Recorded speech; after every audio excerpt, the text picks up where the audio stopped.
Lundi 22 juillet 2024, amis de la revue de presse, bonjour.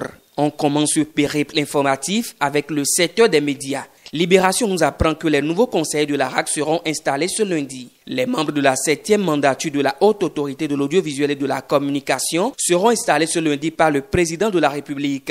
Diakpata confirme l'information et précise que la cérémonie de prestation de serment se déroulera au palais de la Marina. Visa Info va plus loin et s'intéresse pour sa part aux défis qui attendent le journaliste Edouard Loko et son équipe pour les 5 prochaines années. L'autre sujet qui fait la une des parutions de ce matin est la réaction de l'armée béninoise face aux accusations du capitaine Ibrahim Traoré. Après l'approche diplomatique adoptée la semaine dernière par le ministre Olusegun Bakari, c'est au tour de l'armée béninoise de briser le silence. Supposée base militaire étrangère au Bénin, l'armée béninoise répond à Ibrahim Traoré, placard à la une l'affiche du jour.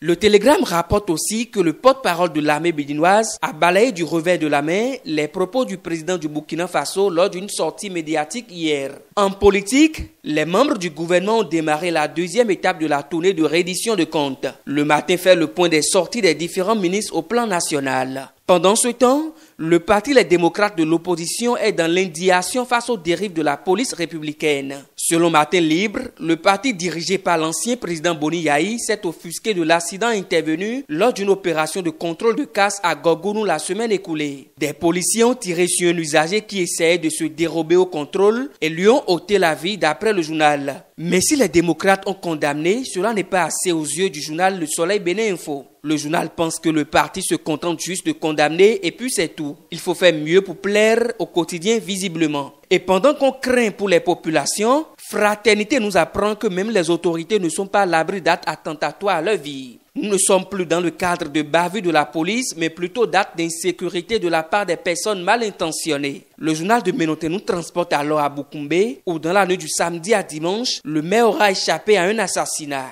Le journal est inquiet et relate comment les choses se sont passées dans les détails dans ces colonnes. Dabarou parle aussi de tentative d'assassinat qui s'est soldée par la mort de 2 individus armés venus orchestrer l'agression. Le matinal confirme l'information en manchette. Parlons éducation à présent. Libération nous apprend que les inscriptions sont déjà ouvertes aux nouveaux diplômés du BEPC qui veulent entrer dans les lycées techniques. Ce sera au titre de l'année scolaire 2024-2025, précise le quotidien. De son côté, l'informateur annonce que c'est aujourd'hui que démarre aussi le retrait des relevés de notes du baccalauréat. Ça va durer 2 jours, précise le quotidien à l'endroit des nouveaux bacheliers. Libération propose alors de son côté le calendrier complet de distribution des documents. Par contre, le Béninois libéré s'est plutôt intéressé aux plus jeunes nouvellement nantis de leur premier diplôme scolaire. Le journal a dévoilé la liste des 50 premiers du Bénin, côté garçons et filles. Au plan international pour finir, quotidien Le Meilleur nous apprend que le président Joe Biden, qui tenait à être le candidat des démocrates pour la prochaine présidentielle aux États-Unis en dépit des oppositions à l'interne même de son parti, a fini par jeter l'éponge.